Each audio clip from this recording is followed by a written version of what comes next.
রব্বি জাল্লাল্লাহু ফি কলবি গায়রুল্লাহ নূর মুহাম্মদ সাল্লাল্লাহু লা ইলাহা ইল্লাল্লাহ নূর মুহাম্মদ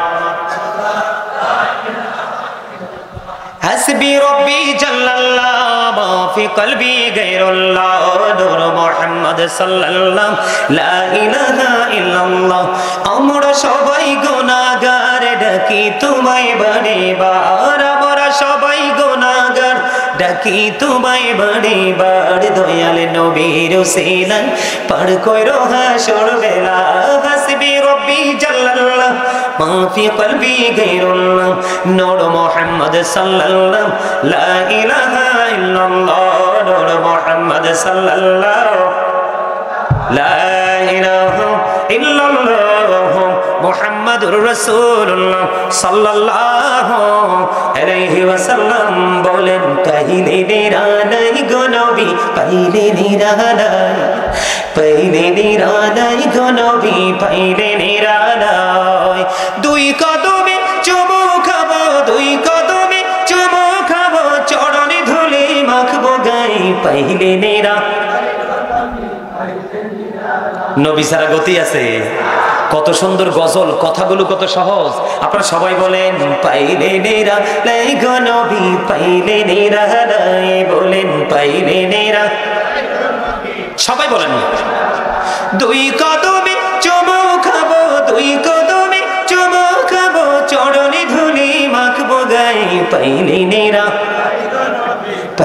নিরালাই জোরে জোরে কন্যা মারহাবা নবীজির নিরালে পাওয়ার দরকার আছে রে স্বপ্ন যোগে একবার যদি নবীজির দিদার হয়ে যায় রে আপনার জন্য জাহান্নামের আগুন হারাম হয়ে যাবে পৃথিবীর কোন মানুষ কি বলতে পারবে যে আমি যেদিকে গেছি সেদিকেই মেঘমালা ছায়া দিছে মেঘ কাকে বলে জানেননি আকাশে দেখবেন আকাশটা সাদা হঠাৎ করে দেখবেন আকাশের কালো মেঘের ঘনঘটা দেখবেন কালো হয়ে গেছে অথবা একেবারে 100% কালো হয় অথবা একটু কি হয়ে যায় একটু হালকা হয় এমনি করে বিভিন্ন রূপে রূপান্তরিত হয় আকাশের স্বাভাবিক অবস্থা থেকে অস্বাভাবিক অবস্থায় রূপান্তরিত হয় যেটা পৃথিবীতে বৃষ্টি আসার সম্ভাবনা ঠিক কিনা বলে পৃথিবীর কোন বুজুর্গ পৃথিবীর কোন সায়েন্টিফিক পৃথিবীর যত বড় বড় লোক হোক যত বড় ছোট লোক হোক যত বড় বুজুর্গই নিজেকে দাবি করুক না কেন পৃথিবীর কেউ বলতে পারবে না যে সে যেদিকে গেছে সেদিকেই মেঘমালা ছায়া দিয়েছে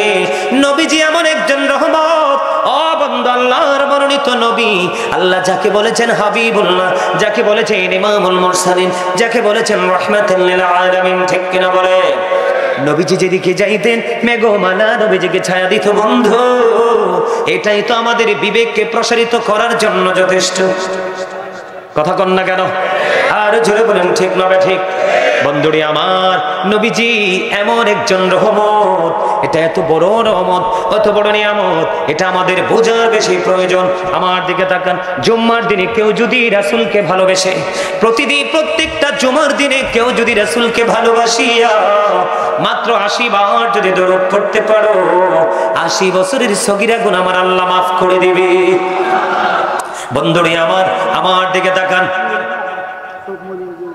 হযরত আনাস রাদিয়াল্লাহু তাআলা আনহু থেকে হাদিস বর্ণিত বন্ধুরে আমার হাদিস কানে এসেছে বন্ধু দাইলামি শরীফের মধ্যে আমার নবী আপনার নবী দু জাহানের বাদশা নবী তিনি বলে দিয়েছেন কেউ যদি প্রতিদিন প্রাণের নবীকে ভালোবাসিয়া প্রতিদিন যদি 1000 বার যদি দরুদ পড়তে পারো নবীজি জানিয়ে দিয়েছে জান্নাত না দেখা পর্যন্ত তার মরণ হবে না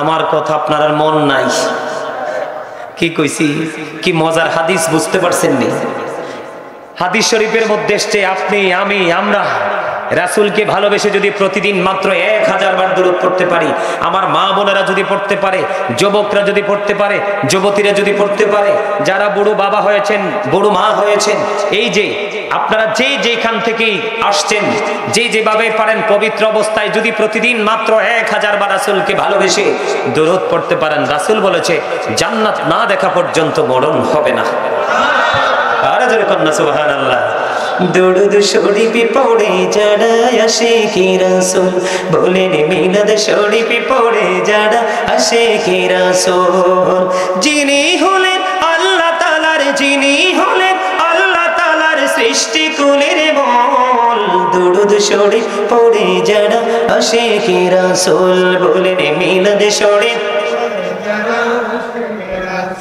মিলাদ পড়ছে রবতালা ইমানদারির দল সে কাজ করছে নিরালাম রহমতে পাবে ক্ষমা পাবে রহমতে পাবে ক্ষমা পাবে বলেছে রাসূল দুরুদ শরীফ পড়ে যারা আশিকে রাসূল বলেন মিলাদ শরীফ পড়ে যারা আশিকে রাসূল জোরে জোরে কন্যা মারহাবা খবরটা মজার নি কোন তো হ্যাঁ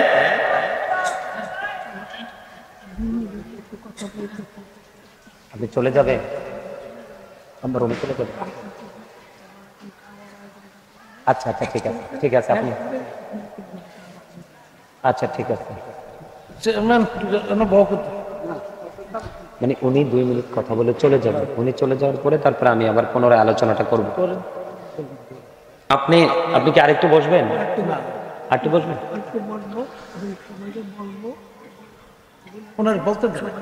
আচ্ছা আচ্ছা আমাদের আজকের মাহফিলের যিনি সভাপতি সুদূর আমেরিকা থেকে এসেছেন অনেক কষ্ট করে পীরে কামেল আলহাজ হযরত মাওলানা মোহাম্মদ বজলুর রহমান পীর সাহেব কেবলার সুযোগ্য বড় সাহেবজাদা আলহাজ মোহাম্মদ আব্দুল জলিল সাহেব বর্তমানে বদিনিসিন পীর সাহেব কেবলা উনি তো অসুস্থ আপনারা জানেন উনি 2 মিনিট একটু কথা বলে চলে যাবে তারপরে আমি আমার আলোচনাটা আমি সমাপ্ত করব আলহামদুলিল্লাহ বলেন আপনারা একটু ধৈর্য ধরে বসেন মাইক্রোফোনটা ধরেন মাইক্রোফোনটা ওনার সামনে ধরেন সুইচটা অন করেন একটু ফিনিশিং দিতে হবে তোমরা ক্লোজ করে ফেলো আসসালামু আলাইকুম ওয়া রাহমাতুল্লাহি ওয়া বারাকাতুহু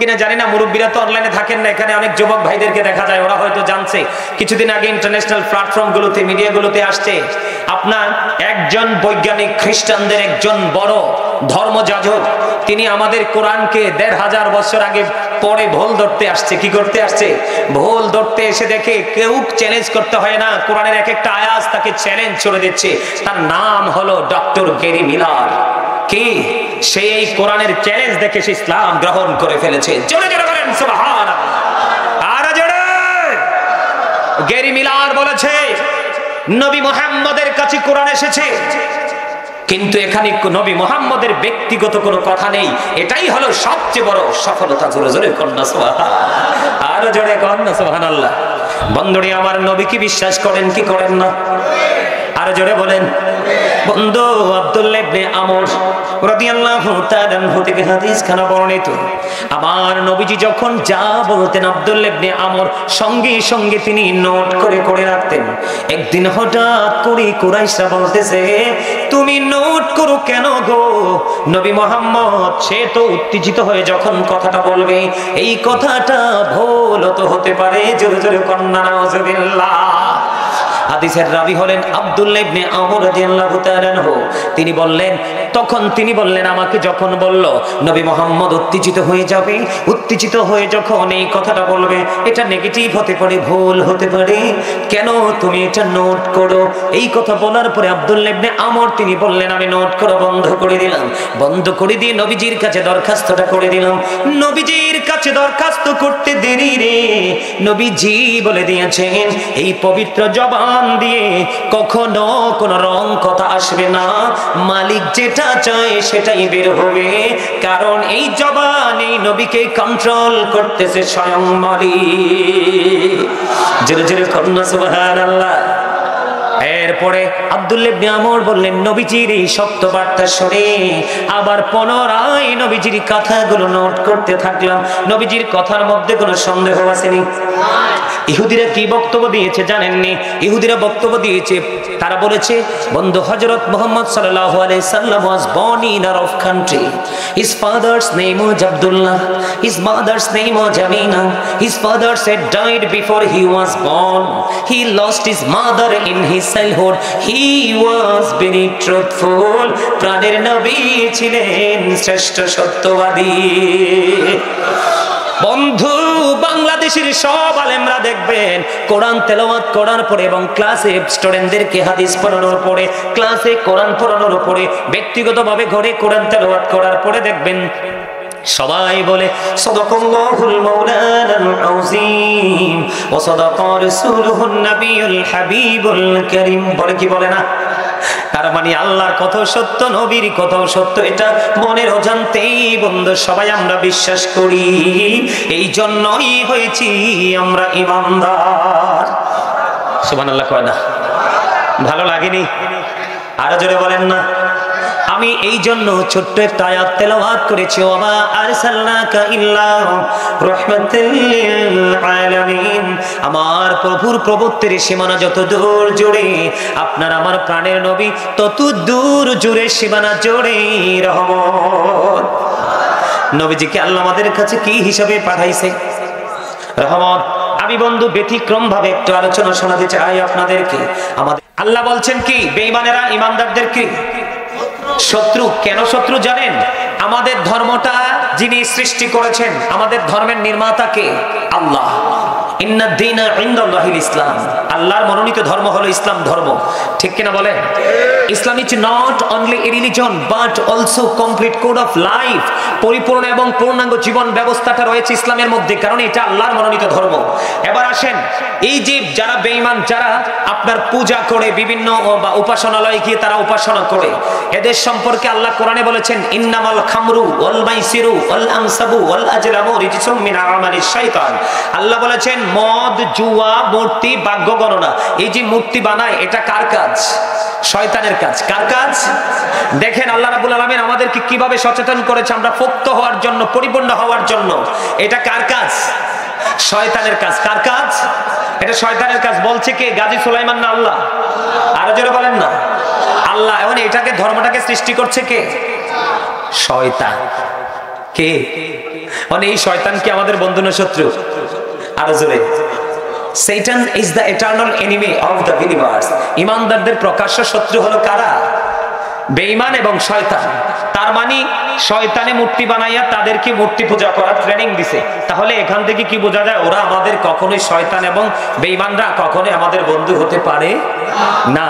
তো এই জন্য তারা এমনিতে আমাদের শত্রু। তো তারা যখন বক্তব্যটা দিলেন আল্লাহ রাব্বুল আলামিন এই বক্তব্যকে কবুল করেননি। আল্লাহ রাব্বুল আলামিন বলতেছেন সে বলুন ইফ ইউ ডু লাভ আল্লাহ, যদি তোমরা আল্লাহকে ভালোবেসে থাকো, ফলো মি মুহাম্মদ সাল্লাল্লাহু আলাইহি ওয়াসাল্লাম, মুহাম্মদ সাল্লাল্লাহু আলাইহি সাল্লামের অনুগত হয়ে যাও। আল্লাহ উইল লাভ ইউ, আল্লাহ তোমাদেরকে ভালোবাসবে, এন্ড ফরগিভ ইউর সিনস, আল্লাহ ক্ষমা করে দিবে। বলে হুজুর আল্লাহ ইংরেজিতে বলছে না, আল্লাহ বলছে কুল ইন কুনতুম তুহিব্বুনাল্লাহ ফাত্তাবিউনি ইউহিব্বুকুমুল্লাহু ওয়া ইয়াগফিরু লাকুম যুনুবাকুম আল্লাহু গফুরুর রহিম। তার মানে আল্লাহ রাব্বুল আলামিন পর্যন্ত আমাদেরকে যেতে হলে কি করতে হবে? কথা কয় না, নবীজির কাছে যেতে হবে। কে দেখাই দিছে? আরো যেটা বলেন না, কে দেখিয়ে দিয়েছেন? আল্লাহ রাব্বুল আলামিন। তাহলে আমাদেরকে রাসূলের কাছে যেতে হবেই হবে, এতে কোনো ধরনের কোনো সন্দেহ নেই। আরো জোরে বলেন। আমাদের মেহমান, আমাদের চেয়ারম্যান, আসেন আসেন আসেন। আরে আজকে মেহমান হিসাবে আরেকটা চেয়ার দেন, চেয়ার দেন, চেয়ার দেন, আপনি বসেন। আলহামদুলিল্লাহ বলেন। আমাদের আপনাদের আমাদের সবার চেয়ারম্যান সাহেব আসছে, আলহামদুলিল্লাহ বলেন।